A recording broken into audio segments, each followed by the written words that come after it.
The STEM Summer Science Institute is a program where it welcomes many freshmen incoming college students.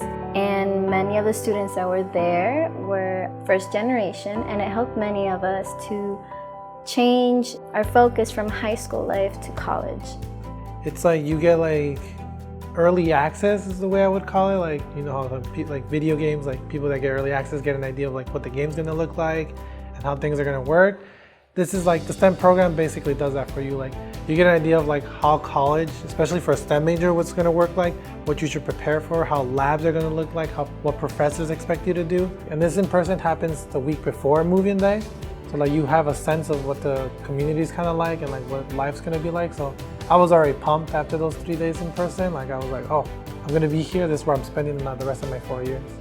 And then we also were able to experience some hands-on classes, you could say, with professors that we might have, like the forensic lab, and some of us went to like a nature lab too. We were able to present to a few other professors. I highly recommend it. It helps you a lot with the transition of college.